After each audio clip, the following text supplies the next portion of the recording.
Hi viewers, welcome to Anu's edu hub. ഇന്ന് ഞാനിവിടെ discuss ചെയ്യാൻ പോകുന്നത് മിഡീവൽ ഇന്ത്യയുടെ തേർഡ് പാർട്ടാണ്.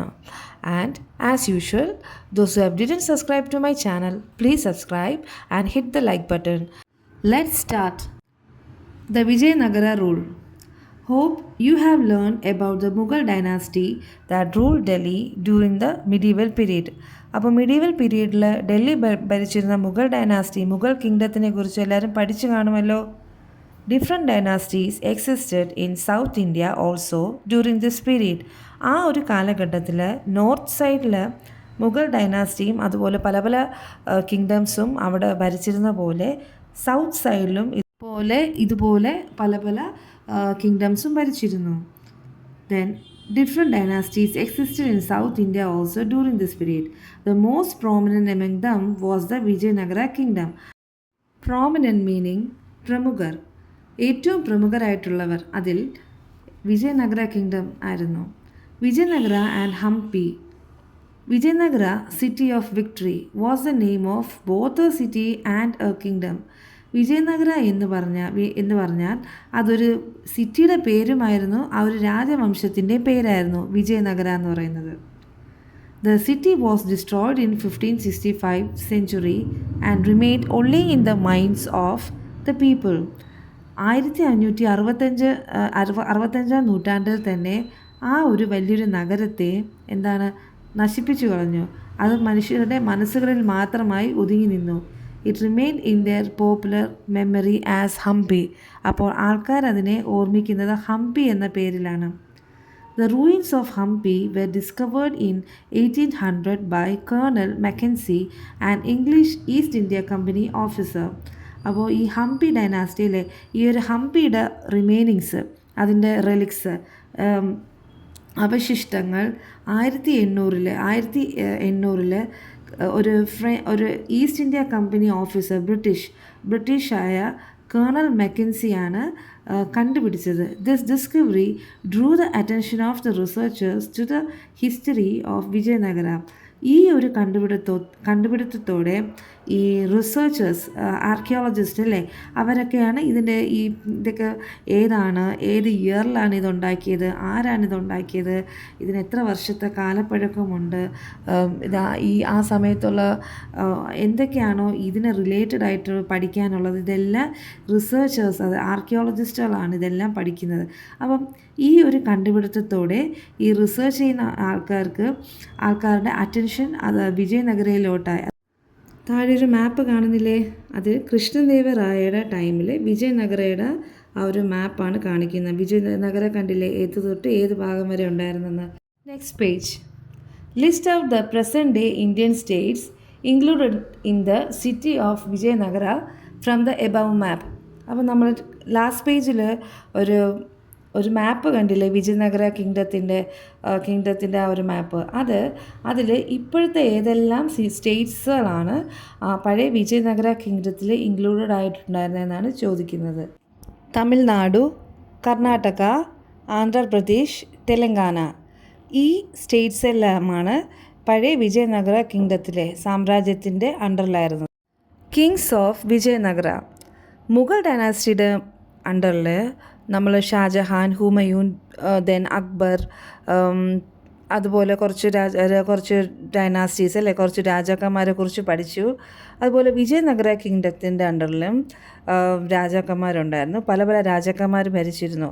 സംഗമ dynasty, Harihara Bukka, Saluva dynasty, Narasimha Saluva, Tuluva dynasty, Vira Narasimha Krishnadevaraya, Aravindu dynasty, Tirumala Venkata 1. അപ്പം ഇവയെല്ലാമാണ് വിജയനഗര കിങ്ഡത്തിൻ്റെ കീഴിലുണ്ടായിരുന്ന രാജാക്കന്മാർ. The Vijayanagara was founded in 1336 century by the brothers Harihara and Bukka. ഹരിഹരയും ബുക്ക രാജാവുമായിരുന്നു വിജയനഗര കിങ്ഡം ഫൗണ്ട് ചെയ്ത്, അതായത് സ്ഥാപിച്ചത്. ഏത് century? 1336 century. Krishnadevaraya 1509 to 1529 was the most famous ruler of the powerful and wealthy kingdom of Vijayanagara. Vijayanagara കിങ്ഡത്തിൽ പല പല രാജാക്കന്മാർ ഭരിച്ചിരുന്നു. അതിൽ മോസ്റ്റ് ഫേമസ് ആയിട്ടുള്ള ഒരു രാജാവായിരുന്നു കൃഷ്ണദേവരായ. അദ്ദേഹം 1509 to 1529 വരെ ആയിരുന്നു അയാളുടെ ഒരു റെജീം എന്ന് പറയുന്നത്. പിന്നെ വിജയനഗരയെക്കുറിച്ച് പറയുന്നത് കണ്ടില്ലേ, most powerful and wealthy kingdom ആയിരുന്നു. പവർഫുൾ എന്ന് വെച്ചാൽ സൈനിക ബലം കൊണ്ട്, വെൽത്തി എന്ന് വെച്ചാൽ വളരെ സമ്പന്നമായ ഒരു സാമ്രാജ്യമായിരുന്നു വിജയനഗര. യൂറോപ്യൻ ട്രാവലറായ ബർബോസ ഈ കൃഷ്ണദേവരായെക്കുറിച്ച് പറയുന്ന അദ്ദേഹത്തിൻ്റെ വാക്കുകളാണ് താഴെ കാണിക്കുന്നത്. The king allowed such freedom that anyone, irrespective of being Christian, Jew, Moor or heathen, can come and go and live according to his creed without being annoyed in any way. Equality was ensured by the judicial system present there. Barbosa, Portuguese traveler who visited India. The king allowed such freedom that anyone എന്ന് വെച്ചാൽ രാജാവ് അത്തരമൊരു സ്വാതന്ത്ര്യം നൽകിയിരുന്നു. Such freedom, അത്തരമൊരു സ്വാതന്ത്ര്യം ആർക്ക് നൽകിയിരുന്നു?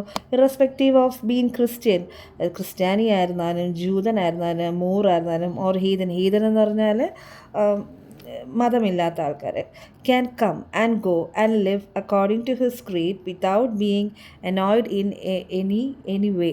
ആർക്ക് വേണമെങ്കിലും ഈ ഏത് ജാതി ഏത് മതക്കാർക്കായിരുന്നാലും അവിടെ വന്ന് അവിടെ ജീവിക്കാം, അവിടെ വരാം, താമസിക്കാം, ഒരു ശല്യവുമില്ലാതെ, മറ്റുള്ളവരുടെ ശല്യമില്ലാതെ അവനവൻ്റെ ക്രീഡ് എന്ന് വെച്ചാൽ വിശ്വാസം അനുസരിച്ച് ആ വിജയനഗര കിങ്ഡത്തിൽ സ്വതന്ത്രമായിട്ട് ജീവിക്കാം. അതിൽ അവർ പറയുന്നത് equality was ensured by the judicial system present there. അവിടുത്തെ നീതിന്യായ വ്യവസ്ഥ എല്ലാ ജനങ്ങൾക്കും ഇക്വാലിറ്റി, സമത്വം ഉറപ്പുവരുത്തിയിരുന്നു. The reign of Krishnadevara was a period of imperial expansion and development of the empire. Reign of Krishnadevaraya എന്ന് പറഞ്ഞാൽ ഈ കൃഷ്ണദേവരായയുടെ ഭരണകാലഘട്ടം എന്ന് പറയുന്നത് was A period of imperial expansion, സാമ്രാജ്യത്തിൻ്റെ എക്സ്പാൻഷൻ, വളർച്ചയ്ക്കും പിന്നെ എന്താണ് ഡെവലപ്മെൻറ്റ്, പുരോഗമനത്തിൻ്റെ ഒരു കാലഘട്ടമായിരുന്നു. വളർച്ച മീൻസ് അയൽ സംസ്ഥാനങ്ങളും കൂടെ അവർ ഇൻവേഡ് ചെയ്തുകൊണ്ടിരുന്നു. Lot of construction works we carried out during his reign. അദ്ദേഹത്തിൻ്റെ ഭരണകാലത്ത് ഒരുപാട് കൺസ്ട്രക്ഷൻ വർക്ക്സ്, നിർമ്മാണ പ്രവർത്തനങ്ങൾ നടന്നിരുന്നു. Apart from constructing more facilities in the capital city of Hampi. ഈ ഹംപി എന്ന് പറയുന്നത് ക്യാപിറ്റൽ സിറ്റി ആയിരുന്നു വിജയനഗരയുടെ. അവിടെ ഒരുപാട് ഈ എന്താണ് ഫെസിലിറ്റീസ് ജനങ്ങൾക്ക് ഉണ്ടാക്കി കൊടുക്കുന്നതിന് പുറമേ, apart from that he also built new forts, palaces and temples. ഒരുപാട് ഒരുപാട് അമ്പലങ്ങളും കോട്ടകളും കൊട്ടാരങ്ങളും എല്ലാം പണിതിരുന്നു. Another important reason for his fame was religious tolerance. അദ്ദേഹത്തിൻ്റെ പ്രശസ്തിയുടെ മറ്റൊരു കാരണം എന്തെന്ന് വെച്ചാൽ അദ്ദേഹം മതസഹിഷ്ണുത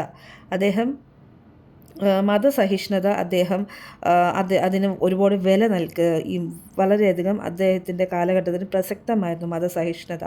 all religions were treated equally by him. എല്ലാ ജാതിക്കാരും, ഇത് നേരത്തെ നമ്മൾ പറഞ്ഞ ബാർബോസയുടെ വാക്കുകൾ തന്നെയാണ്, എല്ലാ മതങ്ങളെയും ഒരുപോലെ കണ്ടിരുന്നു. The people of different religions were allowed to follow their beliefs freely. മറ്റ് മതങ്ങൾ, പല പല മതങ്ങളുണ്ടായിരുന്നു എന്ന് പറഞ്ഞില്ലേ, എല്ലാം അവരവരുടെ വിശ്വാസങ്ങൾ, അവരവരുടെ ബിലീഫ്സ്, അവരുടെ വിശ്വാസങ്ങളെല്ലാം അവർക്ക് ഫ്രീ ആയിട്ട് അവർക്ക് ആരാധിക്കാനും ഫോളോ ചെയ്യാനുമുള്ള ഫ്രീഡം അവർക്കുണ്ടായിരുന്നു. Art, literature and cultural spheres also witness remarkable progress under കൃഷ്ണദേവരായയുടെ കാലഘട്ടത്തിൽ അദ്ദേഹത്തിൻ്റെ കീഴിൽ art, literature and cultural spheres also witnessed remarkable progress under Krishnadevaraya. അദ്ദേഹത്തിൻ്റെ കാലഘട്ടത്തിൽ ഈ പറഞ്ഞ കൺസ്ട്രക്ഷൻ വർക്ക്സോ പിന്നെ റിലീജിയസ് ടോളറൻസോ മാത്രമല്ല, കലാപരമായിട്ടുള്ള എല്ലാ കാര്യങ്ങളിലും വളരെയധികം പുരോഗമനം വന്നതായി നമുക്ക് കാണാൻ കഴിയും. He had extraordinary, next page, erudition and authored the works Amuktamalyada and Jambavati Kalyanam. He had extraordinary erudition and ഓതോഡ്. എറുഡിഷൻ എന്ന് പറഞ്ഞാൽ പാണ്ഡിത്യം, അദ്ദേഹം വളരെ വിവരമുള്ള ആളായിരുന്നു. And author the works of അദ്ദേഹത്തിൻ്റെ എഴുത്തുകളായിരുന്നു Amuktamalyada and Jambavati Kalyanam. He promoted Telugu, Kannada and Tamil literature. Telugu, Kannada, Tamil സാഹിത്യം അദ്ദേഹം പ്രൊമോട്ട് ചെയ്തിരുന്നു. Then scholars known as Ashtadiggajas adorn the court of Krishnadevaraya. Ashtadiggajas എന്ന് പറഞ്ഞാൽ 8 പോയറ്റ്സ്, 8 കവികൾ, പ്രശസ്തരായ കവികൾ. പിന്നെന്താ, അവർ വളരെയധികം പാണ്ഡിത്യമുള്ള ആൾക്കാർ, സ്കോളേഴ്സ്, പണ്ഡിതന്മാരും അദ്ദേഹത്തിൻ്റെ കോർട്ടിൽ, അദ്ദേഹത്തിൻ്റെ കൊട്ടാരത്തിൽ തന്നെ ഉണ്ടായിരുന്നു. അഡ്മിനിസ്ട്രേറ്റീവ് സിസ്റ്റം, ഭരണ സംവിധാനം. Monarchy prevailed in Vijayanagara administrative system also. Monarchy, രാജവാഴ്ച. വിജയനഗരയുടെ ഈ അഡ്മിനിസ്ട്രേറ്റീവ് സിസ്റ്റം, ഈ ഭരണ സംവിധാനത്തിൽ മൊണാർക്കിയും നിലനിന്നിരുന്നു. മൊണാർക്കി എന്ന് വെച്ചാൽ രാജവാഴ്ച. പ്രിവെയിൽഡ്, നിലനിന്നിരുന്നു. For administrative convenience the country was divided into mandalam, provinces, nadu, districts, sthala, sub districts and grama, village. അതായത് ഈ അഡ്മിനിസ്ട്രേറ്റീവ് കൺവീനിയൻസിന് വേണ്ടിയിട്ട്, ഭരണത്തിൻ്റെ സൗകര്യങ്ങൾക്ക് വേണ്ടിയിട്ട് രാജ്യത്തിനെ ഡിവൈഡ് ചെയ്തിരുന്നു. മണ്ഡലമായിട്ടും നാടായിട്ടും സ്ഥലമായിട്ടും. സ്ഥല ആൻഡ് ഗ്രാമ, 4 ഇതായിട്ട് തിരിച്ചിരുന്നു. There was cabinet to help the king. Cabinet means മന്ത്രിസഭ. അപ്പോൾ ഈ രാജാവിനെ സഹായിക്കാനായിട്ട് മന്ത്രിസഭയും ഉണ്ടായിരുന്നു. The king had the power to demote and punish ministers. രാജാവിനായിരുന്നു സർവാധികാരം. ഈ രാജാവിന് മന്ത്രിമാരെ ഡിമോട്ട് ചെയ്യാനും, അതായത് അവരുടെ ആ ഒരു സ്ഥാനത്ത് നിന്ന് മാറ്റാനും, അവരെ പണിഷ് ചെയ്യാനുമുള്ള, അവരെ ശിക്ഷിക്കാനുമുള്ള അധികാരം രാജാവിനുണ്ടായിരുന്നു. There were courts at various levels for the administration of justice. നമ്മൾ ഈ പറഞ്ഞ ഈ പ്രൊവിൻസസ്, ഡിസ്ട്രിക്ട്സ്, സബ് ഡിസ്ട്രിക്ട്സ്, ഗ്രാമം, ഇവിടെയെല്ലാം കോർട്ടുകളും ഉണ്ടായിരുന്നു. ഇതൊക്കെ എന്തിനായിരുന്നു? ഭരണ സംവിധാനങ്ങൾക്ക് വേണ്ടിയിട്ട്, അതിൻ്റെ ഒരു സൗകര്യങ്ങൾക്ക് വേണ്ടിയിട്ട്. The appellate authority was the king himself. Appellate means appeal. നമ്മൾ ഈ മലയാളത്തിൽ അപ്പീൽ എന്ന് പറയില്ലേ, അപ്പാലറ്റ് അതോറിറ്റി. അതായത് ഇവിടെയൊന്നും നീതി കിട്ടിയില്ലെങ്കിൽ ജനങ്ങൾക്ക്, സാധാരണക്കാർക്ക് അപ്പീൽ പോകാനായിട്ട്, അതായത് രാജാവിൻ്റെ അടുത്ത് അപ്പീൽ പോകാനായിട്ട്, ഡയറക്റ്റിലായിട്ട് രാജാവിൻ്റെ അടുത്ത് പോകാനായിട്ടുള്ള ഒരു സ്വാതന്ത്ര്യമുണ്ടായിരുന്നു. Minor offences and labor disputes were dealt with by the village courts themselves. Minor offences, സാധാ ചെറിയ വഴക്കുകളും പിന്നെ ലേബർ ഡിസ്പ്യൂട്ട്സ്, തൊഴിൽ തർക്കങ്ങളെല്ലാം അവർ വില്ലേജിൽ തന്നെ, ഗ്രാമത്തിൽ തന്നെ അവർ ഡീൽ ചെയ്തിരുന്നു. Nayakas and Amaranayakas played an important role in the administration of Vijayanagara. നായകാസിനും അമരനായകാസിനും വിജയനഗര കിങ്ഡത്തിൻ്റെ ഭരണ സംവിധാനത്തിൽ വളരെയധികം ഇമ്പോർട്ടൻറ്റ് റോൾ ഉണ്ടായിരുന്നു. The military commanders were known as Amaranayakas. Military commanders, സൈനിക മേധാവികൾ, അവരെ ആണ് അമരനായകാസ് എന്ന് അറിയപ്പെട്ടിരുന്നത്. The kings allotted lands known as Amara to them. Amaranayakas, അതിൻ്റെ അമര എന്ന് പറയുന്നത് എന്താണ്? ലാൻഡ്. അപ്പോൾ ഈ രാജാവ് അമര എന്നറിയപ്പെടുന്ന ഭൂമി ഈ നായകാസ്, മിലിറ്ററി കമാൻഡേഴ്സിന് കൊടുത്തിരുന്നു. The administration of Amara was carried out by Amaranayakas. അപ്പം ഈ നാടിൻ്റെ, രാജാവ് കൊടുക്കുന്ന ഈ ഈ ലാൻഡിൻ്റെ അഡ്മിനിസ്ട്രേഷൻ, മേൽനോട്ടമെല്ലാം, അവിടുത്തെ കാര്യങ്ങളെല്ലാം ചെയ്തിരുന്നത് ആരാണ്? ഈ അമരനായകാസ് ആയിരുന്നു. Amaranayakas had the right to collect taxes from these areas. ഈ ഏരിയകളിൽ നിന്നും അതാത് അമരനായകാസിന് അലോട്ട് ചെയ്ത ലാൻഡിൽ നിന്നും, അമരാസിൽ നിന്നും അവർക്ക് നികുതി ഈടാക്കാനായിട്ടുള്ള സ്വാതന്ത്ര്യമുണ്ടായി, അവർക്ക് അതിനുള്ള അധികാരമുണ്ടായിരുന്നു. Amaranayakas paid a fixed amount to the king. ഈ അമരനായകാസ് രാജാവിന് ഈ പിരിക്കുന്ന ടാക്സിൽ നിന്നും, നികുതിയിൽ നിന്നും ഒരു നിശ്ചിത എമൗണ്ട് രാജാവിന് നൽകണം. പിന്നെ they also maintained certain number of foot soldiers, infantry, കാലാൾപ്പട, ഹോഴ്സസ് ആൻഡ് എലിഫൻസ്. പിന്നെ അവർ ഈ കാശ് കൊണ്ട് തന്നെ, ഈ ഒരു നികുതിപ്പണം, ഈ ഒരു പിരിക്കുന്ന പണത്തിൽ നിന്ന് തന്നെ രാജാവിനൊരു തുക നൽകിയിരുന്നു. പിന്നെ കാലാൾപ്പടയ്ക്കും ഹോഴ്സസ്, എലിഫൻസിനൊക്കെ അവരെ പരിപാലിക്കാനായിട്ടും വിനിയോഗിച്ചിരുന്നു. This system was called the Amaranayaka system. ഈ സിസ്റ്റത്തിനെയാണ് പറഞ്ഞിരുന്നത് അമരനായക സംവിധാനം. അക്ബറിൻ്റെ മനസാദ്രി സംവിധാനവും പിന്നെ ഈ അമരനായക സംവിധാനവും തങ്ങൾ റിലേറ്റഡ് ആണ്, ഒരുപോലെ ഉള്ളതായിട്ട് തോന്നുന്നില്ലേ? നെക്സ്റ്റ് വന്നിട്ട് സോഷ്യോ ഇക്കണോമിക് കണ്ടീഷൻ, സാമൂഹിക സാമ്പത്തിക സ്ഥിതി. Vijayanagara society consisted of various caste and religions. Vijayanagara society എന്ന് പറയുന്നത് നാനാജാതി മതസ്ഥരുള്ളവരായിരുന്നു. Brahmins were the dominant group in the society. ബ്രാഹ്മണന്മാരായിരുന്നു ആ കാലഘട്ടത്തിൽ വളരെയധികം പ്രാധാന്യമുണ്ടായിരുന്ന ആൾക്കാർ. They were entitled to the revenue from the land allotted to the temples.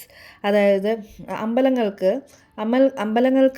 Allot ചെയ്തിരുന്ന, അമ്പലങ്ങൾക്ക് നൽകിയിരുന്ന ലാൻഡ്, ഭൂമി, അതിൽ നിന്നുള്ള നികുതി ഈടാക്കാനായിട്ടുള്ള അവകാശം ബ്രാഹ്മൺസിനായിരുന്നു. Brahmins use to lead the rituals and religious ceremonies in the temple. Rituals ആചാരാനുഷ്ഠാനങ്ങൾ, പിന്നെ റിലീജിയസ് സെറിമണീസ് മതപരമായിട്ടുള്ള ആചാരങ്ങളെല്ലാം അമ്പലങ്ങളിലെല്ലാം ചെയ്തിരുന്നത് ഈ ബ്രാഹ്മണന്മാരായിരുന്നു. Other sections of the society were mainly engaged in agriculture, trade and handicrafts. Agriculture, കൃഷി, ട്രേഡ്, വ്യവസായം, ദെൻ ഹാൻഡിക്രാഫ്റ്റ്സ്, കരകൗശല നിർമ്മാണം, മറ്റു വിഭാഗക്കാർ അതിലെല്ലാം എൻഗേജ്ഡ് ആയിരുന്നു. Kings employed women to prepare accounts of the royal palace. നാട്ടിലെ സ്ത്രീകളെയാണ് കൊട്ടാരത്തിലെ കണക്കുകളെല്ലാം നോക്കാനായിട്ട് ഏർപ്പാടാക്കിയിരുന്നത്. സോ ഈ ചാപ്റ്ററിൻ്റെ കണ്ടിന്യൂഷൻ നെക്സ്റ്റ് പാർട്ടായിട്ട് ഞാൻ ചെയ്യുന്നതായിരിക്കും. വീണ്ടും പറയാണ്, എല്ലാവർക്കും മനസ്സിലായെങ്കിൽ, ഇഷ്ടമായെങ്കിൽ please like, share and subscribe to my channel. Thank U.